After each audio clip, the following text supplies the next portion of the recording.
യഥാർത്ഥത്തിൽ നമ്മുടെ വാർത്താ സംഘം ഇപ്പോൾ അതിരപ്പള്ളിയിലുണ്ട്. നമ്മുടെ ജയകുമാർ അതിരപ്പള്ളി യൂട്യൂബിലൂടെ പറഞ്ഞില്ലേ, കുറച്ച് കാര്യങ്ങൾ എന്നോട് പറയാനുണ്ടായിരുന്നു, ഞാൻ നോക്കാമെന്ന് പറഞ്ഞിരുന്നു. അദ്ദേഹം ജയകുമാർ അതിരപ്പള്ളി സന്ധിക്കാൻ കഴിഞ്ഞു നമ്മുടെ വാർത്താ സംഘത്തിന്. അവർ നമുക്കൊപ്പം തത്സമയം ചേരുകയാണ്. ജയകുമാർ, സന്തോഷം. താങ്കൾക്കും ഭാര്യയ്ക്കും ഈ കാട്ടാനയുടെ ആക്രമണം ആക്രമണം നേരിടേണ്ടി വന്നുവെന്ന് താങ്കൾ പറഞ്ഞു. എന്നായിരുന്നു ഈ സംഭവം?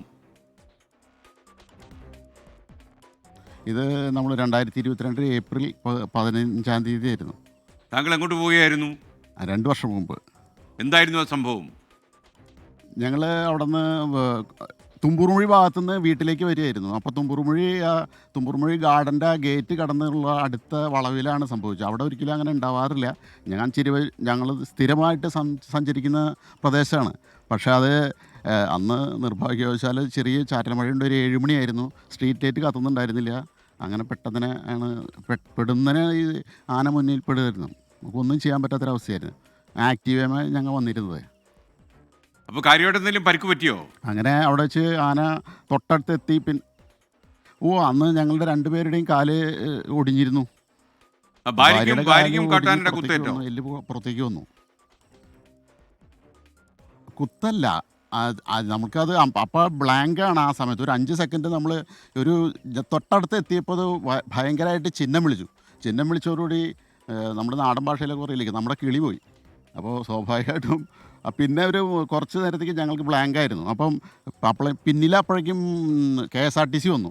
KSRTC വന്നതോടുകൂടി വെളിച്ചമായി. പിന്നെ ഇവിടെ നിന്ന് ടൂറിസ്റ്റുകൾ വരുന്ന സമയമായിരുന്നു. വന്നു കഴിഞ്ഞപ്പോൾ അവരും കൂടി വന്നു കഴിഞ്ഞപ്പോൾ ഇവിടെ നിറയെ ആൾക്കാരായി. അങ്ങനെയാണ് ഞങ്ങൾ. അപ്പോൾ ഏറ്റവും ആന പോയി കഴിഞ്ഞിരുന്നു. ഭാര്യയാണോ കൂടെ ഉള്ളത്? ഭാര്യയുടെ പേരെന്താണ്? ജയകുമാർ സൈഡിലാണ് ഞങ്ങളുടെ. അതെ ഷീജ. ഓക്കെ. അപ്പോൾ ഭാര്യയ്ക്കും ഭർത്താവും അവർക്കാണ് കൂടുതൽ പറ്റില്ല. ഞങ്ങൾ ഒരു 6 മാസത്തോളം ഞങ്ങൾ അതെ അത് ഭാഗ്യം കൊണ്ടാണ്. അല്ലെങ്കിൽ ഇപ്പോൾ ചുമരുമിരുന്നേനെ. എത്ര മാസം ആശുപത്രി കിടന്നു? അന്നത്തെ എനിക്കാണ് ഞങ്ങൾ ഞങ്ങൾ അവിടെ ആശുപത്രിയിൽ ഒരു 2 ആഴ്ചയെ ഞങ്ങൾ കിടന്നുള്ളൂ. അതിനുശേഷം വിശ്രമം വീട്ടിലായിരുന്നു. ഇപ്പോഴും കാല് ശരിയായിട്ടില്ല.